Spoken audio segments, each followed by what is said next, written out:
오늘은 누가복음 12장 22절부터 34절까지 말씀입니다. 제목은 적은 무리여 무서워 말라.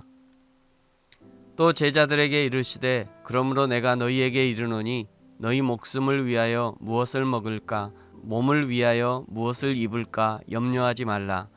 목숨이 음식보다 중하고 몸이 의복보다 중하니라. 까마귀를 생각하라. 심지도 아니하고 거두지도 아니하며 골방도 없고 창고도 없으되 하나님이 기르시나니 너희는 새보다 얼마나 더 귀하냐. 또 너희 중에 누가 염려함으로 그 키를 한 자라도 더할 수 있느냐. 그런즉 가장 작은 일도 하지 못하면서 어찌 다른 일들을 염려하느냐. 백합화를 생각하여 보라. 실도 만들지 않고 짜지도 아니하였느니라.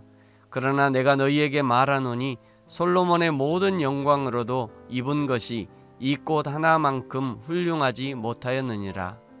오늘 있다가 내일 아궁이에 던져지는 들풀도 하나님이 이렇게 입히시거든 하물며 너희일까 보냐. 믿음이 작은 자들아. 너희는 무엇을 먹을까 무엇을 마실까 하여 구하지 말며 근심하지도 말라. 이 모든 것은 세상 백성들이 구하는 것이라. 너희 아버지께서는 이런 것이 너희에게 있어야 할 것을 아시느니라. 다만 너희는 그의 나라를 구하라. 그리하면 이런 것들을 너희에게 더하시리라. 적은 무리여 무서워 말라. 너희 아버지께서 그 나라를 너희에게 주시기를 기뻐하시느니라.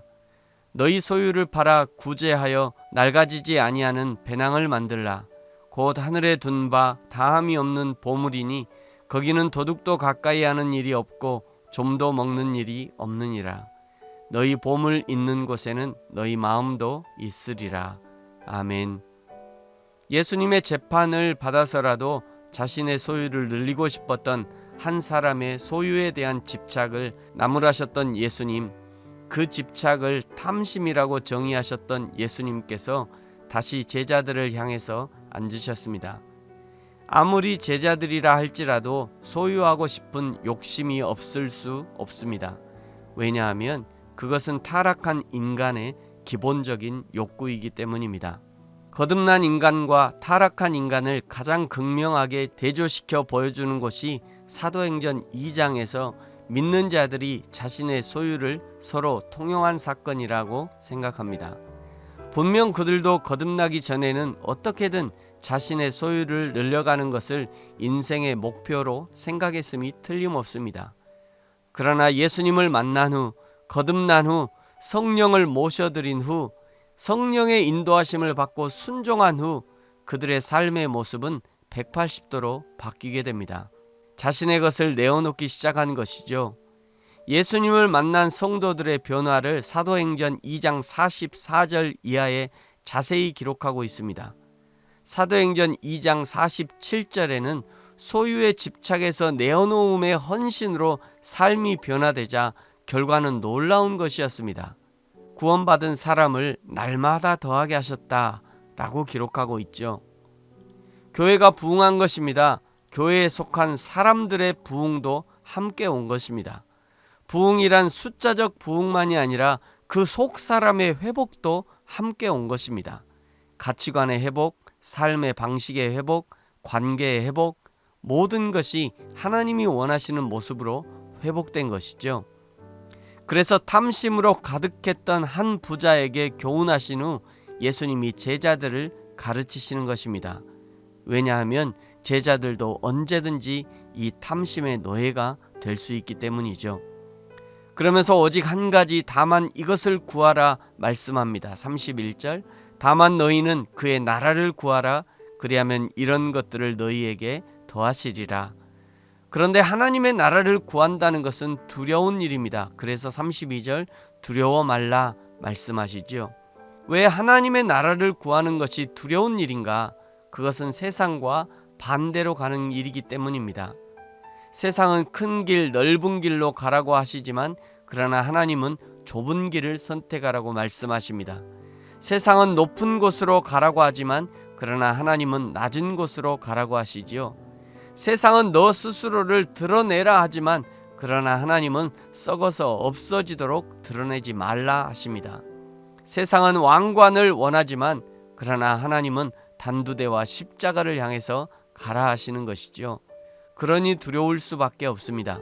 두렵지만 그러나 하나님은 그 두려움을 피하거나 거부하지 말고 오히려 그 두려움 속으로 걸어 들어가라 말씀하십니다.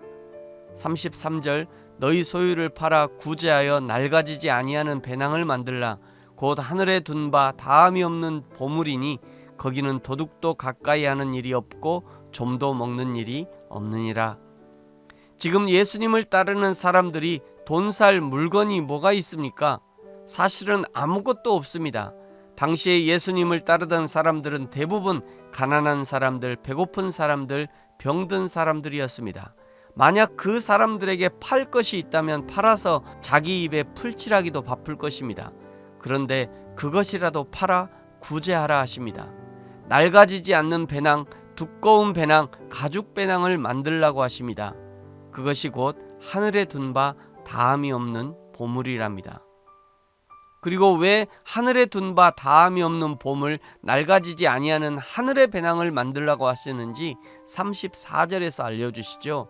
34절 너희 보물이 있는 곳에는 너희 마음도 있으리라. 결국 제자들의 마음을 예수님이 붙들어주고 싶으신 것이죠. 마음을 얻으면 다 얻는 것이고 마음을 잃으면 다 잃어버리는 것이기 때문에 제자들의 마음을 하나님 나라에 다함이 없는 보물로 붙들어주고 싶으신 것입니다. 사랑하는 성도 여러분, 오늘 저와 여러분의 마음은 어디에 있습니까? 세상적 풍요에 우리의 마음이 있는 것이 아니라 다함이 없는 보물 하나님 나라에 우리의 마음이 있어지기를 예수님의 이름으로 축복합니다. 아멘. 기도하겠습니다. 하나님 아버지 감사합니다. 없어지고 낡아지고 쇠해지는 세상의 것에 우리의 마음을 두지 말게 하시고 영원히 낡아지지 않고 다함이 없는 하늘의 보화에 우리의 마음이 있게 하시고 영원한 하나님의 나라를 기대하고 소망함으로 오늘 세상의 유혹을 이겨내는 저와 우리 모든 성도들이 되게 하여 주옵소서. 감사합니다. 예수님의 이름으로 기도합니다. 아멘.